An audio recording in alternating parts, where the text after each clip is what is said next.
Assalamualaikum warahmatullahi wabarakatuh. Alhamdulillah ji arsala rasulahu bil huda wa dinil haq liyujhirahu ala dini kullihi walau karihal kafirun walau karihal munafikun walau karihal musyrikun. Asyhadu an la ilaha illallah wahdahu la syarikalah wa asyhadu anna sayyidina wa nabiyyana Muhammadan abduhu wa rasuluh la nabiyya ba'dah. Allahumma salli wa sallim wa barik ala sayyidina Muhammad wa ala alihi wa sahbihi ajma'in.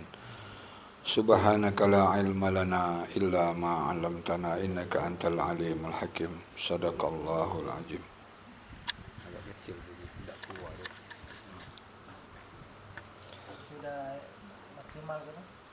Yang saya hormati sahibul bait, yaitu Bapak Yahya beserta keluarga yang berbahagia pada malam hari ini, yang dirahmati dan muliakan oleh Allah. Bapak, Ibu, saudara, saudari, mobil khusus jemaah perguruan tarekat Haq Naksabandi Ranting Pontianak Barat yang hadir pada malam hari ini, yang sama-sama dimuliakan dan dirahmati oleh Allah Subhanahu wa taala. Alhamdulillah, tak henti-hentinya, tak putus-putusnya bibir kita selalu memanjatkan puja serta puji syukur kita kepada Allah Subhanahu wa taala, yang mana dengan limpahan rahmat, karunia, hidayah serta inayahnya sehingga pada malam hari ini kita dapat hadir berkumpul kembali bersama-sama melaksanakan kegiatan rutinitas kita, mengagungkan asma Allah, mengumandangkan zikrullah secara bersama-sama sebagai ungkapan bukti wujud syukur kita kepada Allah Subhanahu wa taala. Mudah-mudahan apa yang kita lakukan pada malam hari ini senantiasa selalu mendapatkan naungan rahmat, ridha, hidayah daripada Allah Subhanahu wa taala. Tak lupa salawat juga teriring salam tetap selalu tercurahkan kepada junjungan alam, junjungan baginda Nabi kita Muhammad sallallahu alaihi wasallam, kepada ahli keluarga beliau, kepada para sahabatnya, kepada pemimpin-pemimpin muslim, sehingga sampailah kepada kita pengikutnya yang setia ila yaumil qiyamah. Halo.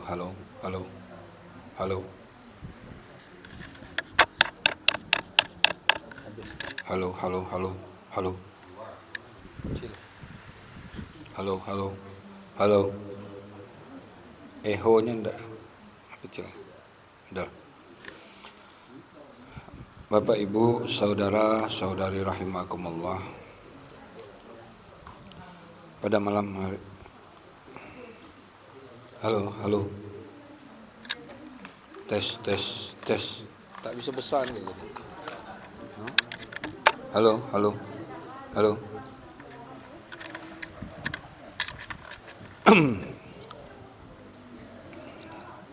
Bisa kayak ada.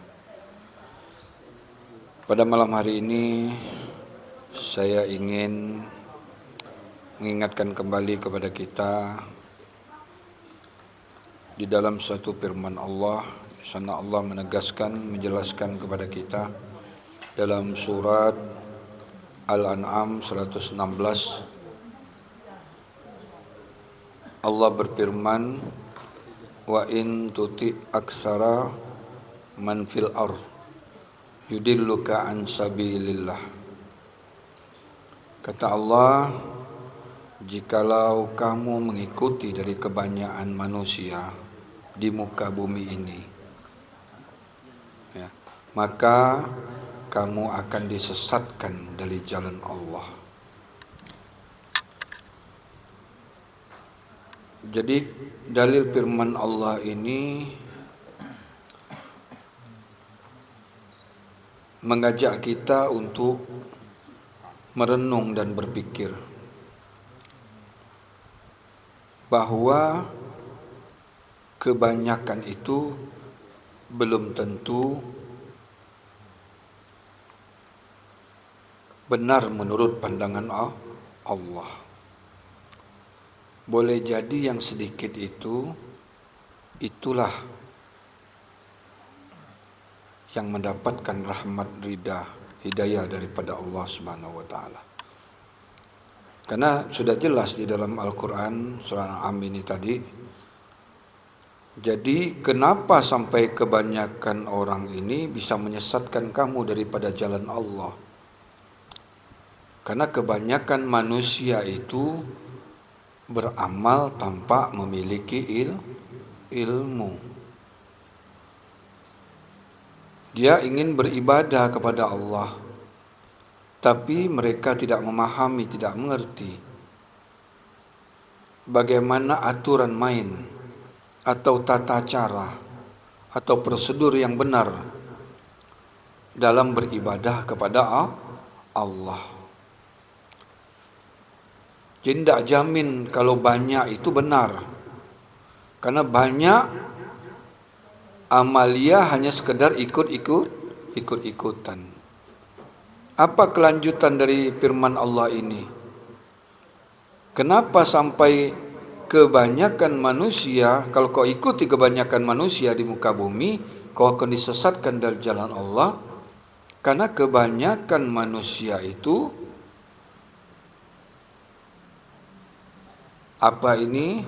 hanya prasangka dalam beribadah kepada Allah. Dan satu lagi, berdusta, kata Allah. Hanya mengikuti prasangka-prasangka. Sesungguhnya prasangka itu sedikit pun tidak akan bisa menolong kita. Agama ini fakta, agama ini realita. Agama ini mengandung suatu kebenaran. Jadi tidak ada istilah kalau orang beragama itu berprasangka. Agama wajib selamat. Kau tidak memahami agama, tidak tahu cara beribadah kepada Allah dengan benar, wajib dia tidak akan selamat. Nah, itu namanya mutlak. Ya, tidak ada prasangka, tidak ada ragu-ragu. Karena agama dihadirkan Allah di muka bumi ini dengan tujuan, dengan maksud adalah untuk menuntun kita, membimbing kita, menunjukkan kita bagaimana tata cara mengabdi beribadah kepada Allah, mengikuti aturan Allah, aturan Rasulullah, dan aturan wa ulil amri. Maka ketiga inilah patokan kita. Atiullah wa atiur rasul wa ulil amri minkum. Karena Allah dan Rasulnya itu sifatnya kadim, maka ada seorang guru, ya, penunjuk jalan untuk menunjukkan jalan kita, bagaimana cara beribadah, mengabdi kepada Allah. Maka aturan-aturan itu harus kita ikuti. Karena kebanyakan orang ini Bapak Ibu ya, hanya sekedar prasangka. Dia memahami agama itu hanya dari sisi kulitnya saja. Memaham agama itu dari sisi syariatnya saja. Sedangkan puncak daripada agama itu adalah ma'rifat. Agama ini bukan syariat tok. Syariat itu kesempurnaan daripada ma'rifat. Sebenarnya ma'rifat itulah yang syariat. Karena tanpa makrifat, tanpa hakikat, tak mungkin orang itu mampu bersyariat.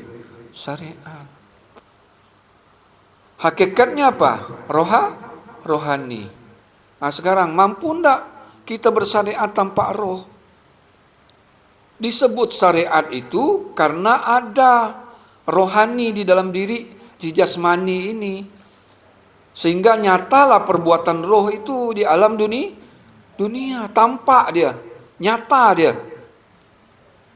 Roh itu gelombang, roh itu frekuensi, roh itu kendaraan, sarana, alat kita untuk beribadah kepada Allah. Syariat ini hanya sekedar hablum minan nas. Amalia jahir. Tapi ketika kita melaksanakan amalia jahir, tidak menyertakan asma Allah, tidak menyertakan haknya Allah, tidak menghadirkan nama Allah, maka syariat ini tak ada nilainya. Kosong. Batinnya kosong. Jasadnya hebat dipandang manusia, tapi tidak connect. Ibadah tidak dapat rasa. Tak ada yang membimbingnya. Ya, tak ada yang menuntunnya. Sehingga selalu berpikir dengan kemauan hawa nafsu. Orang yang tidak menggandeng nama Allah, orang yang tidak menyertakan dengan nama Allah, dia berpikir itu bukan dengan Allah. Ya, dia berpikir dengan kemauan hawa nafsu dia. Menurut versinya benar, ya benar, orang itu salah. Coba lihat orang-orang ahli syariat itu. Apa kerjaannya setiap hari? Berdebat, bertengkar, egois, selalu menyalahkan orang.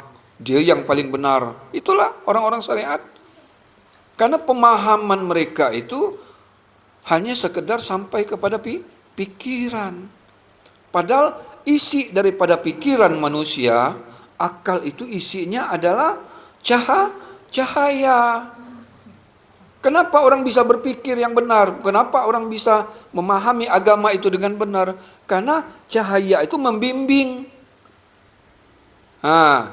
ke diri yang bodoh ini, yang buta ini, yang tuli ini, ya, yang bisu ini.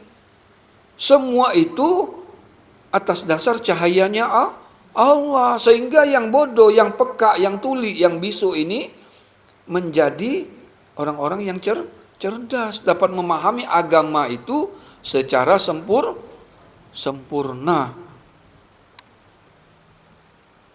Maka tidak mungkin orang bisa melaksanakan ibadah itu hanya syariat tok saja. Agama itu kesempurnaannya adalah dengan 4. Syariat ini terakhir. Syariat itu sudah ujung dari perjalanan makrifat, hakikat, tarekat, baru dia nyata melalui perbuatan syariat. Syariat ini nyatanya makrifat. Ya, bukan syariat ini nyata berdiri sendiri, enggak. Dia benda mati, tak bisa berbuat apa-apa. Maka kau tidak menyertakan nama Allah itu, tidak memasang, tidak menghubungkan gelombang tali buhul itu, maka sia-sia Bapak Ibu amalan kita yang kita kerjakan di alam dunia ini. Inilah yang dikerjakan kebanyakan manusia. Inilah dalam Al-Quran ini Allah menegaskan, surat Al-An'am 116. Kalau kau ikuti kebanyakan manusia di muka bumi ini, maka kau akan disesatkan daripada jalan Allah. Kenapa mereka itu mengikuti prasangka-prasangka, mengikuti kebohongan-kebohongan, bercerita alam barja, tapi dia tidak pernah masuk ke alam ini berdusta enggak nih? Lalu menghayal alam barja ini. Kenapa? Agama itu dibuat hayalan dia, bukan. Agama itu fakta. Kenapa kita tidak memahami alam barja? Kita tak ketemu gelombang untuk menembus alam itu. Dan kita tidak tahu aturan, tuntunan, cara bagaimana keluar dari alam dunia ini. Sehingga kita bisa masuk ke dalam suatu alam dimensinya jauh lebih tinggi. Tingkat kesadaran jauh lebih tinggi. Dari alam dunia naik lagi satu tingkat kesadaran lebih tinggi. Bahwa di sanalah kenyataan yang sebenar-benarnya. Bahwa dunia ini adalah fata morgana. Dunia ini adalah menipu kita. Dunia ini permainan dan senda gurau. Kenapa kita tidak tahu dunia permainan senda gurau? Karena kita tidak masuk ke suatu alam yang kesadaran jauh lebih tinggi. Maka kita mau tertipu oleh dunia. Inilah amalan kebanyakan manusia. Manusia beribadah tapi tak memiliki ilmu. Beribadah hanya sekedar habis pada perbuatan, ucapan. Semua dengan pikiran dia.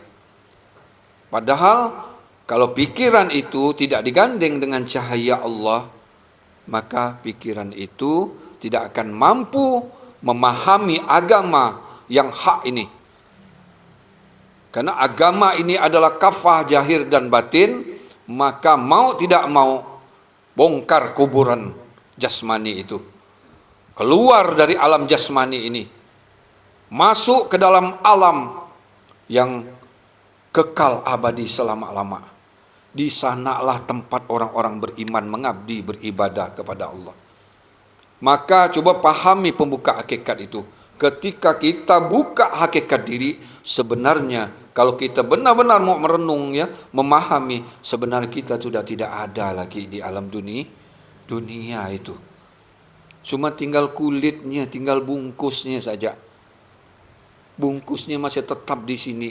Jiwa kita, rohani kita sudah kembali kepada hakikat dirinya. Maka inilah yang ditanamkan, yang diajarkan oleh seorang guru. Guru yang sangat luar biasa. Guru yang mewarisi ilmu Nabi. Inilah guru waris. Al-ulama warasatul anbiya. Pewaris para nabi ini tidak banyak Bapak Ibu. Ya. Maka ikutilah apa yang telah diajarkan mereka. Kalau kau tidak ikuti, tidak kau satukan frekuensi kau, tidak kau satukan gelombang kau dan gelombang gurumu, maka kau tidak akan pernah masuk alam itu. Alam itu hanya dimasuki oleh orang-orang yang memiliki kekuatan. Kekuatan yang sangat tinggi ya. Kekuatan zikirnya. Zikir itu jangan pahami lafaz ya. Bukan hanya sampai lapas. Lapas ini zikir yang sebenar-benarnya itu perbuatan ma'rifat hakikat sebenarnya, bukan perbuatan syariat. Ketika roh ini berwujud menjadi wujud jasmani, jasmani ini sebenarnya kan wujud roh. Ya, roh itu pengen nyata. Roh itu hidup di alam dunia. Dia harus merubah alam itu. Nah, dulu dia di alam roh, merubah menjadi alam jasmani. Inilah alam dunia. Sebenarnya inilah wujud roh yang sebenar-benarnya. Ini hal keadaan roh itu nyata di tujuh jasmani kita ini.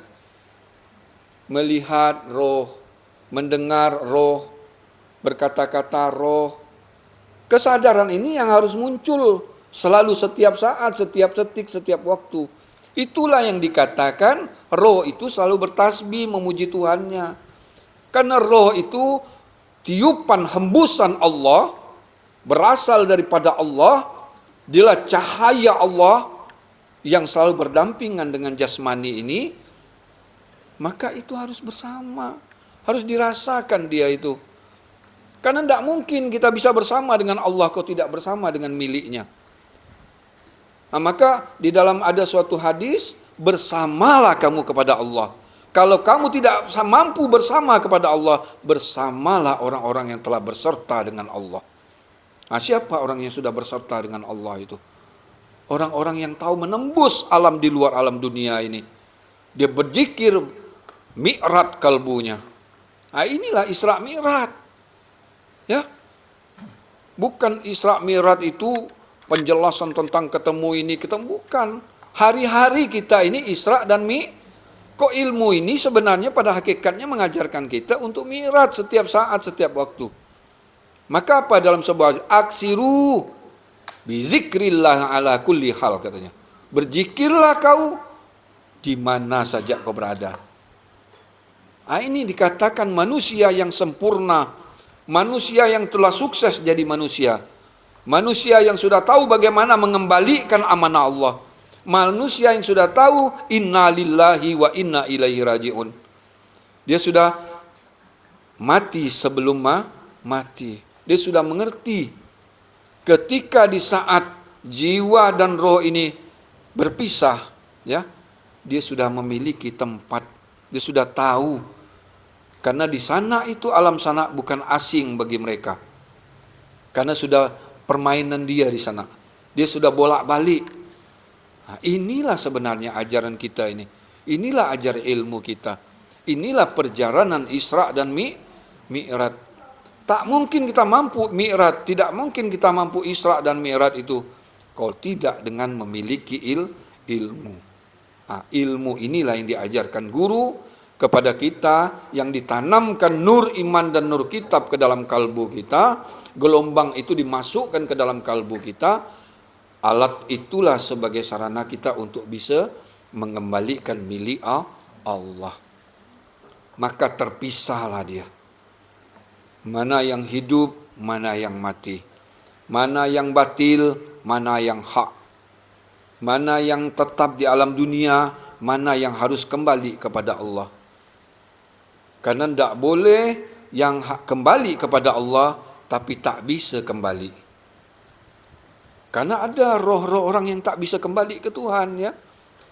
Memang roh berasal daripada Allah. Tapi roh itu harus ditunjukkan jalannya. Karena ada jiwa-jiwa yang kotor, jiwa-jiwa yang gelap. Ya. Mata zahirnya terang tapi mata batinnya buta. Ini yang sulit kembali kepada Allah. Mata batinnya yang buta inilah ditunjukkan asma'nya, ditunjukkan jalannya melalui jalan sir. Nah, itu tata cara guru itu, ya. Waktu kita menerima ilmu ini, itulah penanaman nur ke dalam kalbu kita itu. Nah, itulah alat kita, itulah kendaraan kita, itulah sarana kita untuk bisa mengembalikan milik Allah ini. Karena ini perintah Allah. Innallah, kata Allah, ya'murukum an tu'addul amanati illa ahliha. Aku perintahkan kepadamu, hai semua manusia. Ya, berarti perintah Allah nih. Apakah hanya kita dengar-dengar begitu saja? Ya, apakah hanya habis sampai ke bacaan-bacaan saja? Perintah ini harus sami'na wa ata'na, taat, patuhi dan taati, dan laksanakan. Kalau Allah suruh membalikkan, berarti Allah sudah memberi alatnya untuk mengembalikan itu. Karena bukan mengembalikan itu kita harus mati, putus napas. Bukan. Kita duduk pun bisa kembali, kita berbaring pun bisa kembali, kita makan pun bisa kembali. Karena ini perintah Allah, mengembalikan milik Allah itu kepada yang berhak menerimanya. Karena jasmani ini, rohani ini berasal daripada nur Allah dan nur Muhammad. Ya, ingat ya. Nur Allah dan nur Muhammad itu, ya, jahirlah rohani dan jasmani. Maka kedua-dua ini harus kembali kepada Tuhannya. Nah, apa Tuhan jasmani ini? Rohani. Apa Tuhan roh? Nur. Apa Tuhan nur? Rabbul Izzati, Tuhannya alam. Itulah zat mutlak. Itu tak bisa diumpamakan, tak bisa disebut, tak bisa dipikir-pikir. Semua akan kembali ke sana. Tapi untuk ke sana harus mengenal dulu rohani kita. Harus mengenal, karena tidak mungkin kita masuk bisa menembus alam nur kalau tidak melalui jalan rohani. Maka untuk masuk ke alam rohani, jasmani harus mengenal keluar masuk jalan napasnya sendiri. Karena putus napas berarti roh tidak lagi terhubung dengan jasmani. Cobalah kalau orang meninggal itu, yang diperiksa orang apa? Tangan dimasukkan ke hidung.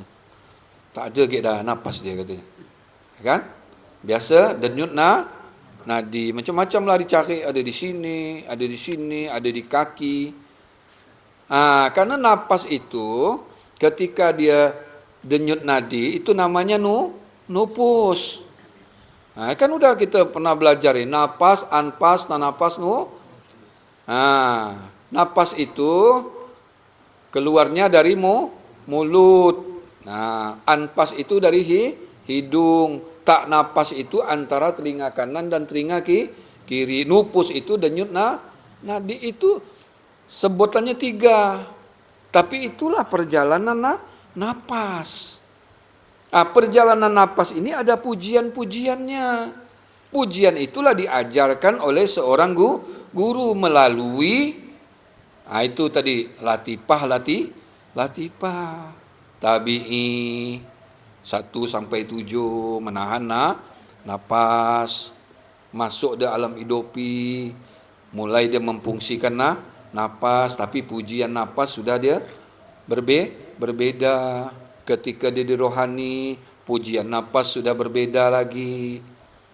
Masuk dia ke alam hakikat diri yang sebenar-benarnya diri, insan kamil latifatu rabbani. Itu pujian napas sudah berbeda. Itu kan sebenarnya tingkat kesadaran dari alam jasmani, keluar dari alam jasmani, masuk ke alam rohani. Roh ini pun bertingkat-tingkat. Ya. Maka kalau roh tidak memahami tabi'i, idofi, rohani, rabbi, inilah roh yang buta. Inilah roh yang tidak tahu melihat di sana itu. Ini roh ini yang tak bisa kembali kepada Allah. Maka jiwa-jiwa yang tidak tahu kembali kepada Allah, inilah dia masuk ke dimensi yang lebih rendah. Jadi apa dia? Bisa jadi batu, jadi kayu, jadi ada 3, kayu, batu, apa lagi itu? Pokok dia masuk ke dimensi yang lebih rendah. Karena tidak sukses jadi manusia, dia dikirim ke hina, tempat yang lebih hina. Itulah orang manusia kedudukan dimuliakan oleh Allah, tapi dia tidak tahu bagaimana kemuliaan yang ada pada dirinya itu, sehingga dia menjadi hina dari pandangan Allah, lebih hina daripada binatang yang hina. Ulaika kal an'am balhum adallun. Dia lebih hina daripada binatang yang hina. Bagaimana supaya kita tidak hina? Mau tidak mau pertajam pandangan batin. Bagaimana pertajam pandangan batin? Tuntut ilmu. Setelah berilmu, apa yang harus kita lakukan? Zikir. Zikir yang lebih utama itu abdalul zikri fa'lam annahu kalamul asma Allah. Itu yang lebih tinggi di atas afalul zikri fa'lam annahu la ilaha illallah. Zikir yang pertama la ilaha illallah. Masuklah kau ke dalam benteng. La ilaha illallah benteng, masuk ke dalam benteng. Dalam benteng itu ada apa? Ada asma Allah. Ketika sudah masuk ke dalam asma Allah, sebutlah nama Tuhanmu di dalam hatimu dengan rasa takut. Dalam hati lagi dah, bukan di bibir lagi ya. Kalau kita sudah tembus ke sana, tak ada lagi ucapan bibir. Kita sudah bermain di hati. Sebut nama Tuhanmu. Kan sebut itu kau versi kita ini kan syariat Allah Allah. Tapi sebut di dalam kalbu itu, di dalam itu memuji. Kita pejamkan mata jahir, itu latihannya di tabi'i. Rasakan bahwa syariat ini sebenarnya adalah penampakan daripada hakikat. Jasad ini adalah penjahiran daripada roh. Maka rasakan bahwa jasad ini betul-betul mati. Yang hidup itu adalah milik Allah. Maka disitulah kita latihan terus sampai kita bisa masuk ke satu alam yang dimensinya jauh lebih tinggi. Di sanalah tempat berkumpulnya orang-orang yang telah beriman. Di sanalah ibadah kita semua. Inilah orang yang sudah memenuhi rukun dan syarat untuk jadi orang-orang yang beriman. Bukan semua orang Islam itu beriman. Ya, Islam saja belum benar, apalagi iman. Bagaimana cara membenarkan Islam itu? Memahami 2 kalimat syahadat. Karena rukun Islam yang pertama bukan suruh sembahyang dulu. Coba buka rukun Islam, tidak ada suruh kita salat dulu. Memahami 2 kalimat syahadat. Kalau itu sudah mampu kita memahami apa hakikat 2 kalimat syahadat itu di sana Allah dan Muhammad. Itu bukan dibaca. Itu penyaksian, disaksikan bahwa ada rahasia Allah. Ismul Azam yang tertinggi kedudukan di antara yang tinggi. Dialah nama Allah yang teragung. Ya. Dialah yang patut dipuji. Ya. Kenapa semua jasad ini bergerak? Karena atas izinnya. Maka kalau tidak bersama dengan itu, tidak ada arti semua amal ibadah kita. Jadi kesian kita Bapak Ibu ya, lihat saudara-saudara kita yang di luar ini asik beribadah, habis hanya sampai ke bacaan, habis sampai ke gerakan, ya, habis hanya sampai ke amalia-amalia yang tak tentu arah tujuannya, yang tak jelas maksud dan tujuannya. Sehingga ibadah itu seperti debu, kata Allah, berterbangan, ditiup seperti sampah, tidak ada makna.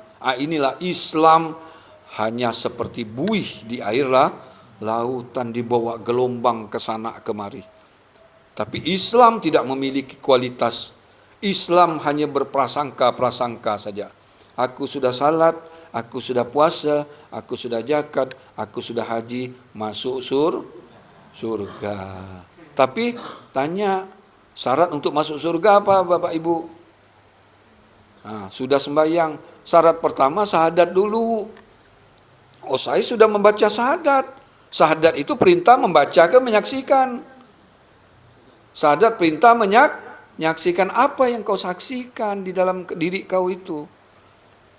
Kalau itu sudah kau pahami dengan benar, sudah serta nama Allah itu dalam dirimu, sudah betul-betul kau menyaksikan bahwa nyata wujud Allah itu dalam diri kita, itulah yang dikatakan orang-orang pada hakikatnya sudah syahadat. Sudah tegak nama Allah di dalam kalbu kita, sudah keluar masuk napas kita ini bertasbih mengagungkan nama Allah, maka perintah selanjutnya kerjakan salat.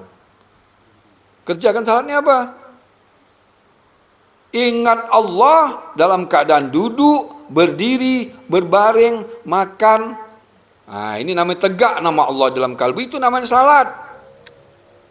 Tegak itu artinya berdiri nama Allah itu melalui jalan nafas. Itu namanya alladzina hum ala salatihim daimun.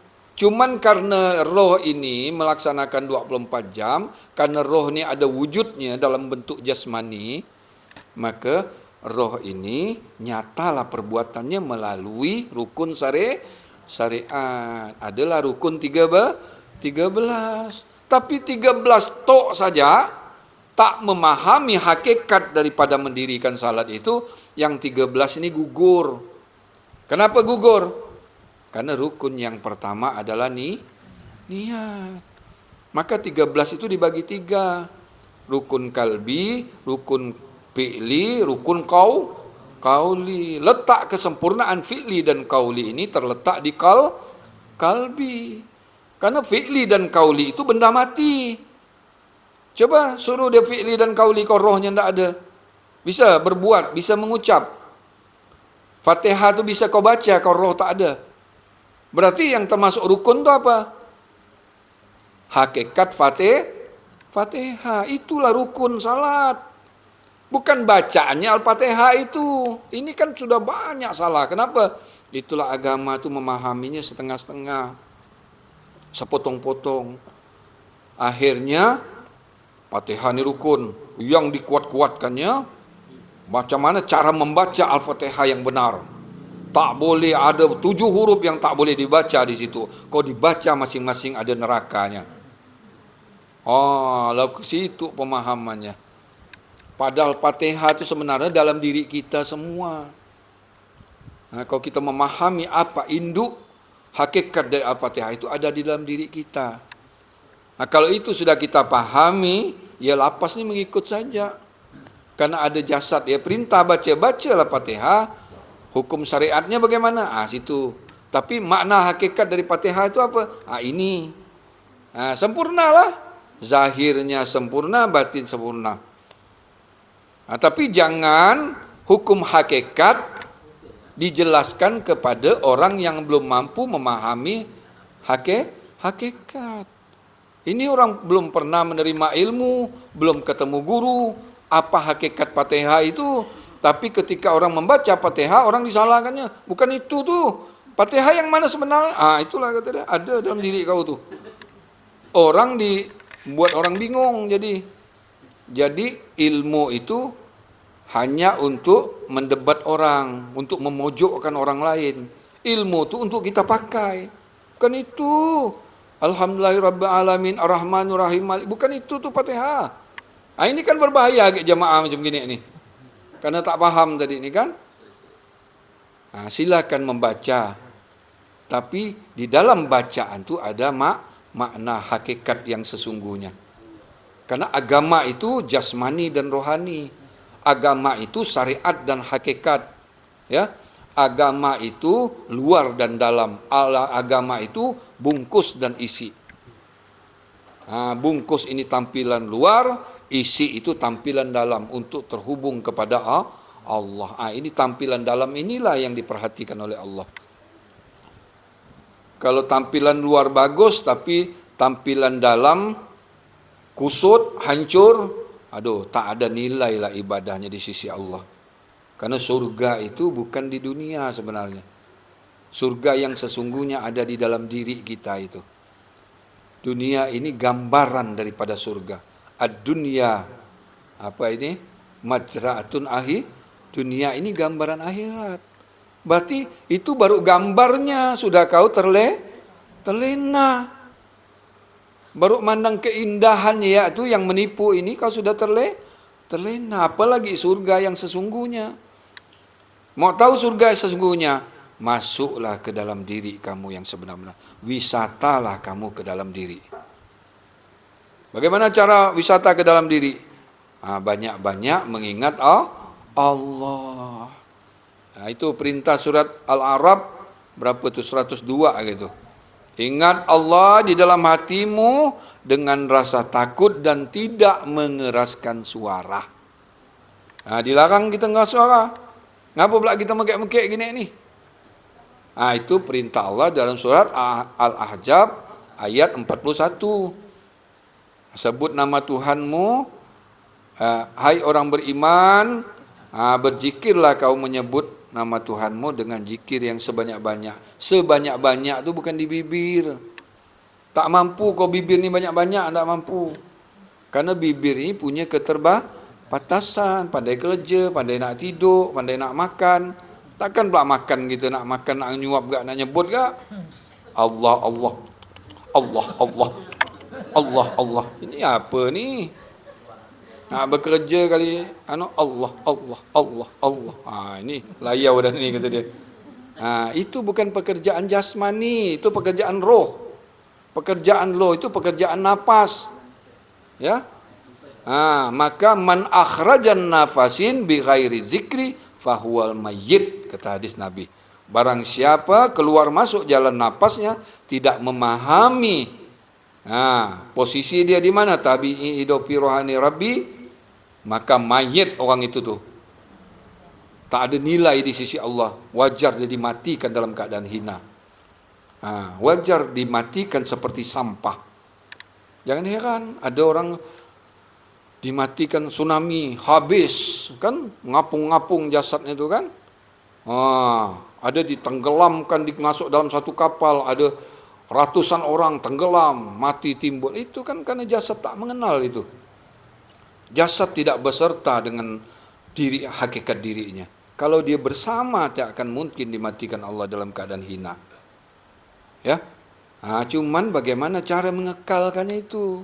Perkara yang berat ini menetapkan di dalam hati kita itu bahwa Allah saja semata-mata. Allah saja yang yang hidup. Tak ada yang hidup kecuali hanya Allah. Itulah dasar-dasar pemahaman kita tentang ilmu hakikat selalu diawali. Kalau dulu kita belajar ilmu tauhid itu, selalu kita mengatakan la kadirun, la muridun, la alimun, la hayyun, la sami'un, la mutakallimun, katanya. Siapa itu? Bi hakikati illallah. Karena semua yang ada yang kita lihat ini sebenarnya bayang-bayang Allah. Wa khuliqal insana ka suratihim. Aku jadikan manusia itu gambaran Tuhan. Bukan gambar ni jadi Tuhan, bukan.